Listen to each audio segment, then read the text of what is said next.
Hi friends, അസ്സലാമു അലൈക്കും. Welcome back. നമുക്ക് ഒറ്റ ഒരു കോഴിമുട്ട കൊണ്ട് നല്ല അടിപൊളി എന്താ പറയുക സ്നാക്ക് റെഡിയാക്കാൻ സ്കൂൾ വിട്ട് വരുന്ന കുട്ടികൾക്കൊക്കെ കൊടുത്താൽ നല്ല ഇഷ്ടപ്പെടും. അപ്പോൾ എന്തായാലും ട്രൈ ചെയ്ത് നോക്കണം. വീട്ടിലുള്ള 2-3 സാധനങ്ങൾ മാത്രം മതി ഇത് ഉണ്ടാക്കാനായിട്ട്. അപ്പോൾ എന്താണെന്ന് കണ്ടു നോക്കാം. ആദ്യമായിട്ട് കാണുന്ന കൂട്ടുകാരുണ്ടെങ്കിൽ ഒന്ന് സബ്സ്ക്രൈബ് ചെയ്ത് സപ്പോർട്ട് ചെയ്യണേ. അപ്പോൾ എന്നാൽ ശരി, നമുക്ക് വീഡിയോ എന്താണെന്ന് കണ്ടു നോക്കാം.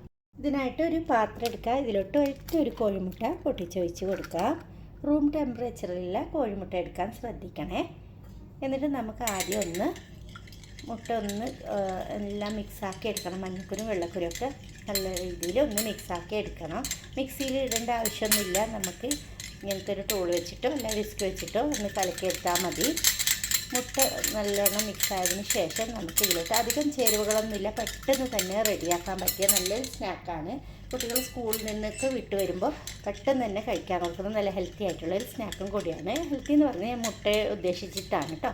ഇനി നമുക്കിതിലോട്ട് ഒരു 1/4 കപ്പ് പഞ്ചസാര ചേർക്കാം. പഞ്ചസാരയുടെ അളവ് നിങ്ങളുടെ ഇഷ്ടത്തിനനുസരിച്ചിട്ട് എടുത്താലും മതി കേട്ടോ. എന്നിട്ട് മുട്ടയും ഈ പഞ്ചസാരയും നല്ലോണം അലിഞ്ഞ് ചേരണം. അതുവരെ നമുക്കിങ്ങനെ മിക്സാക്കിക്കൊണ്ടേ ഇരിക്കുക.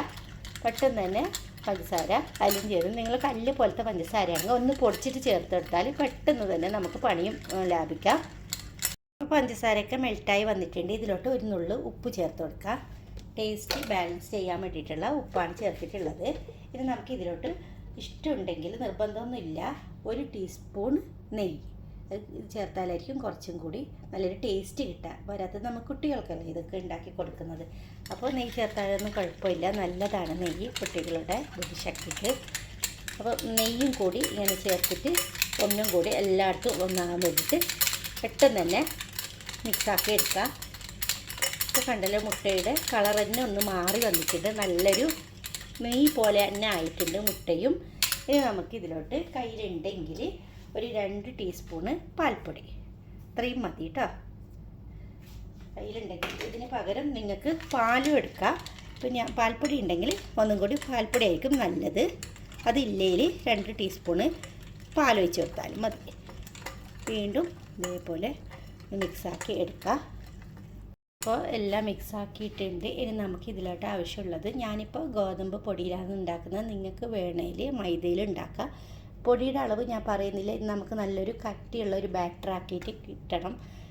നമുക്ക് ചപ്പാത്തിക്കൊക്കെ മാവ് കുഴക്കുന്നത് പോലെ കുഴച്ചെടുക്കണം. അത്രയും ഹാർഡാണ്ട, കുറച്ച് സോഫ്റ്റായിട്ട് എടുത്താൽ മതി.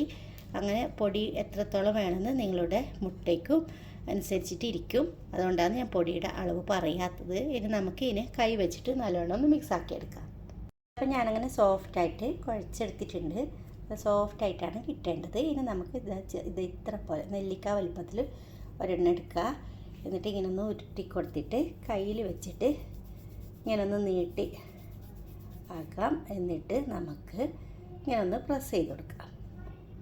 ഇത്രത്തോളം ഈ ഡിസൈനൊന്നും ആക്കണമെന്നൊന്നും നിർബന്ധമൊന്നുമില്ല. എന്നാൽ കാണാൻ നല്ല ഭംഗിയല്ലേ, കുട്ടികളെ ആകർഷിക്കാൻ വേണ്ടിയിട്ടാണ് ഇങ്ങനെ ഒരു ഡിസൈൻ കൊടുക്കുന്നത്. എന്നിട്ട് നമുക്ക് കയ്യിൽ വെച്ചിട്ട് ഇങ്ങനെ ലെവലാക്കി കൊടുക്കുക. ഇതേപോലെ ആക്കിയിട്ട് നമുക്കൊരു കത്തി വെച്ചിട്ട് ഒരു ഡിസൈൻ കൊടുക്കുക. ഇങ്ങനെ കയ്യിലൊട്ടി പിടിക്കുന്നുണ്ടെങ്കിൽ അല്പം എണ്ണയോ നെയ്യോ ആക്കാം. ഞാൻ ഇപ്പോൾ ഒന്നും ആക്കിയിട്ടൊന്നുമില്ല, ഞാൻ ഒട്ടുന്നുണ്ടെങ്കിൽ അഥവാ. എന്നിട്ട് നമുക്ക് വീണ്ടും ഇതിൻ്റെ ഇടയിൽ കൂടിയിട്ട് തന്നെ ഇങ്ങനെ ഡിസൈനാക്കി കൊടുക്കാം. അടല്ലോ, വളരെ പെട്ടെന്ന് നല്ലൊരു ഡിസൈൻ റെഡി ആയിട്ടുണ്ട്. വേണമെങ്കിൽ നമുക്ക് ഈ സൈഡിലും ആക്കി കൊടുക്കാം. ഇങ്ങനെ ഇല്ലെങ്കിൽ ഒരു സൈഡ് മാത്രം ആക്കിയെടുത്താലും മതി കേട്ടോ.